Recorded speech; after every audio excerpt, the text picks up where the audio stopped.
Hello ಮಕ್ಕಳೇ, ವಿಜ್ಞಾನಯಾನ ಚಾನೆಲ್ಗೆ ನಿಮಗೆಲ್ಲರಿಗೂ ಸ್ವಾಗತ. ನಮಸ್ಕಾರ ಎಲ್ರಿಗೂ. ಇವತ್ತು ನಾವು ಒಂದು ತುಂಬಾನೇ ಇಂಟ್ರೆಸ್ಟಿಂಗ್ ವಿಷಯದ ಬಗ್ಗೆ ಮಾತಾಡೋಣ. ಅರೆ, ಇದೇನೋ ಪಾಠ ಅನ್ಕೋಬೇಡಿ, ಇದೊಂದು ಸಖತ್ ಮಜ್ವಾಗಿರೋ ಕಥೆ. ಹೌದು, ನಮ್ಮ ಕಣ್ಣಿಗೆ ಕಾಣದ, ಆದರೆ ನಮ್ಮ ಜೀವನಕ್ಕೆ ತುಂಬಾನೇ ಮುಖ್ಯವಾದ ಒಬ್ಬ ಸ್ನೇಹಿತನ ಕಥೆ ಇದು. ನಮ್ಮ ಫ್ರೆಂಡ್ ವಿದ್ಯುತ್. ಹಾಗಿದ್ರೆ ಇನ್ನೇಕೆ ತಡ, ಬನ್ನಿ ಈ ಕಥೆಯೊಳಗೆ ಜಿಗಿಯೋಣ. ಸರಿ, ಪ್ರತಿಯೊಂದು ಕಥೆ ಶುರುವಾಗೋಕೆ ಒಂದು ಜಾಗ ಬೇಕಲ್ವಾ? ನಮ್ಮ ಈ ಕಥೆ ಶುರುವಾಗೋದು ಒಂದು ಚಿಕ್ಕ ಕತ್ತಲೆಯಿಂದ ಕೂಡಿದ ಹಳ್ಳಿಯಲ್ಲಿ. ಒಂದ್ಸಲ ಆ ಹಳ್ಳಿಯನ್ನ ಕಲ್ಪನೆ ಮಾಡ್ಕೊಳ್ಳಿ. ಸಂಜೆ ಆಗ್ತಿದ್ದ ಹಾಗೆ ಸಾಕು, ಇಡೀ ಊರೇ ಕತ್ತಲಲ್ಲಿ ಮುಳುಗಿ ಹೋಗ್ತಿತ್ತು. ಲೈಟ್ ಇಲ್ಲ, ಫ್ಯಾನ್ ಇಲ್ಲ, ಟಿವಿ ಅಂತೂ ದೂರದ ಮಾತು. ಎಲ್ಲೆಲ್ಲೂ ಬರೀ ನಿಶ್ಶಬ್ದ ಮತ್ತೆ ಕತ್ತಲು. ಆದ್ರೆ ಕಥೆಯಲ್ಲಿ ಒಂದು ಟ್ವಿಸ್ಟ್ ಇರ್ಬೇಕಲ್ವಾ? ಆ ಹಳ್ಳಿಯ ಕತ್ತಲನ್ನು ಓಡ್ಸೋಕೆ ಒಬ್ಬ ಹೀರೋ ಎಂಟ್ರಿ ಕೊಡ್ತಾನೆ. ಅವನು ಬರೋದ್ರಿಂದ ಎಲ್ಲವೂ ಬದಲಾಗೋ ಹಾಗಿತ್ತು. ಆ ಹೀರೋ ಬೇರಾರೋ ಅಲ್ಲ, ನಮ್ಮ ವಿದ್ಯುತ್. ಸರಿ, ಈ ವಿದ್ಯುತ್ ಅಂದ್ರೆ ಯಾರು? ನೋಡಕ್ ಹೇಗಿರ್ತಾನೆ? ಅವನ್ ಹೇಗ್ ಕೆಲ್ಸ ಮಾಡ್ತಾನೆ? ಇದನ್ನೆಲ್ಲ ಅರ್ಥ ಮಾಡ್ಕೊಳ್ಳೋದು ಕಷ್ಟನಾ? ಖಂಡಿತ ಇಲ್ಲ. ಬನ್ನಿ ಅವನನ್ನೇ ನೇರವಾಗಿ ಕೇಳಿ ತಿಳಿದುಕೊಳ್ಳೋಣ. ಹಳ್ಳಿಯಲ್ಲಿದ್ದ ಮಕ್ಕಳಿಗೆಲ್ಲ ಅವನನ್ನ ನೋಡಿ ಸಿಕ್ಕಾಪಟ್ಟೆ ಕುತೂಹಲ. ಎಲ್ರೂ ಅವನತ್ರ ಓಡಿ ಹೋಗಿ ಮುಗ್ಧವಾಗಿ ಕೇಳ್ತಾರೆ, ವಿದ್ಯುತ್ ಅಣ್ಣ, ನೀನ್ ನೋಡೋಕ್ ಹೇಗಿದ್ದೀಯಾ ಅಂತ. ಅದಕ್ಕೆ ವಿದ್ಯುತ್ ಒಂದು ಮುಗುಳುನಗು ಕೊಟ್ಟು ಹೇಳ್ತಾನೆ, ಇದನ್ನ ಹೀಗರ್ಥ ಮಾಡ್ಕೊಳ್ಳಿ. ಒಂದು ಪೈಪ್ ಹೊಳಗೆ ನೀರು ಹೇಗೆ ಜೋರಾಗಿ ಹರಿಯುತ್ತೋ ಹಾಗೇನೆ ನಾನು ವಯರ್ ಹೊಳಗೆ ಓಡಾಡುವ ಸಣ್ಣ ಸಣ್ಣ ಎಲೆಕ್ಟ್ರಾನ್ಗಳು ಅಷ್ಟೇ. ನೋಡಿ, ಈ ರೀತಿ ಒಂದು ವಯರ್ ಒಳಗೆ ಎಲೆಕ್ಟ್ರಾನ್ಗಳು ಸಾಲಾಗಿ ಓಡೋದಕ್ಕೆ ಒಂದು ಸ್ಪೆಷಲ್ ಹೆಸರಿದೆ. ಅದನ್ನೇ ನಾವು ವಿದ್ಯುತ್ ಪ್ರವಾಹ ಅಥವಾ ಎಲೆಕ್ಟ್ರಿಕ್ ಕರೆಂಟ್ ಅಂತ ಕರೆಯೋದು. ಓಕೆ, ಹಾಗಾದ್ರೆ ವಿದ್ಯುತ್ ಅಂದ್ರೆ ಎಲೆಕ್ಟ್ರಾನ್ಗಳ ರನ್ನಿಂಗ್ ರೇಸ್ ಅಂತ ಗೊತ್ತಾಯ್ತು. ಆದ್ರೆ ಈ ರೇಸ್ ಆಡೋಕೆ ನಮ್ಮ ಹೀರೋ ವಿದ್ಯುತ್ಗೆ ಒಬ್ಬನಿಂದ ಸಾಧ್ಯವಿಲ್ಲ. ಅವನಿಗೆ ಕೆಲವು ಫ್ರೆಂಡ್ಸ್ ಬೇಕೇ ಬೇಕು.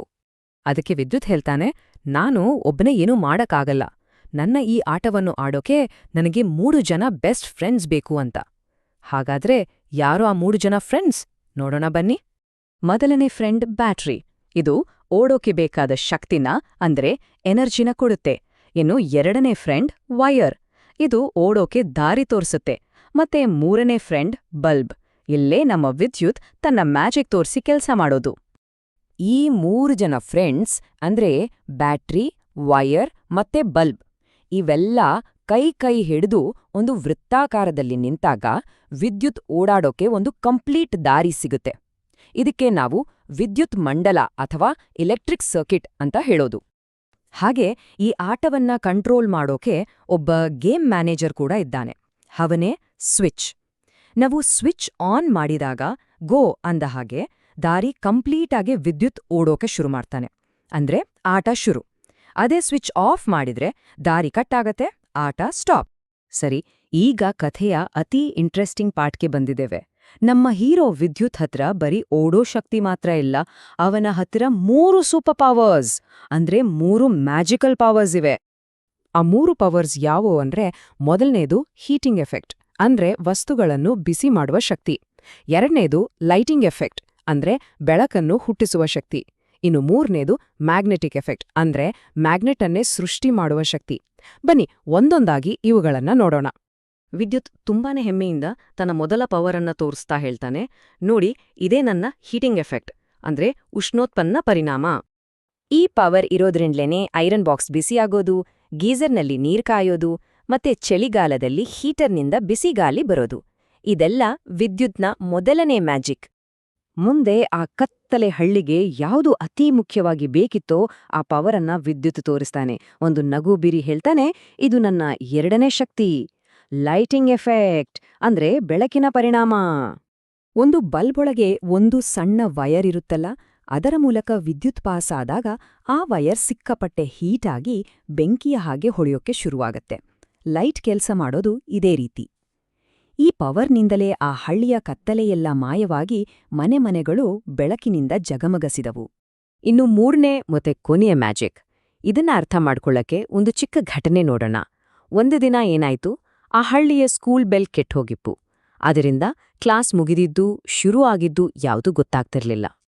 ಆಗ ವಿದ್ಯುತ್ ಒಂದು ಐಡಿಯಾ ಮಾಡ್ತಾನೆ.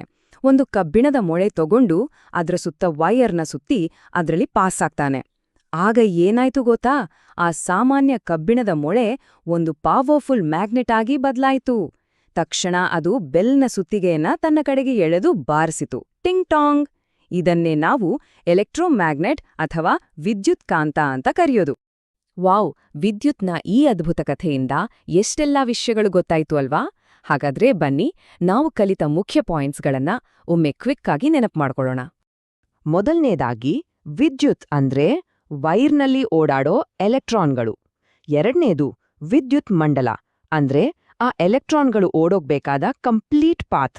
ಕೊನೆಯದಾಗಿ ವಿದ್ಯುತ್ನ 3 magic powers: heating effect, lighting effect ಮತ್ತೆ ಮ್ಯಾಗ್ನೆಟಿಕ್ ಎಫೆಕ್ಟ್. ನೋಡಿದ್ರಲ್ಲ, ವಿದ್ಯುತ್ ಬಂದ ಮೇಲೆ ಆ ಹಳ್ಳಿ ಹೇಗೆ ಬದಲಾಯಿತು ಅಂತ? ಕತ್ತಲೆಯಲ್ಲಿದ್ದ ಊರು ಈಗ ಬೆಳಕಿನಿಂದ, ಹೊಸ ಹೊಸ ತಂತ್ರಜ್ಞಾನದಿಂದ ತುಂಬಿ ಹೋಗಿದೆ. ಹಾಗಾದ್ರೆ ನಮ್ಮ ಈ ಫ್ರೆಂಡ್ ವಿದ್ಯುತ್ ಮುಂದೆ ಇನ್ನೂ ಏನೆಲ್ಲ ಅದ್ಭುತಗಳನ್ನ ಮಾಡಬಹುದು? ಸ್ವಲ್ಪ ಯೋಚನೆ ಮಾಡಿ ನೋಡಿ. ಈ ವಿಡಿಯೋ ನಿಮ್ಗೆ ಇಷ್ಟ ಆಯ್ತಾ? ಹಾಗಾದರೆ ಲೈಕ್ ಮಾಡಿ, ಸಬ್ಸ್ಕ್ರೈಬ್ ಮಾಡಿ. ಸಿಗೋಣ ಮತ್ತೊಂದು ವಿಡಿಯೋದಲ್ಲಿ. ಬೈ ಬಾಯ್.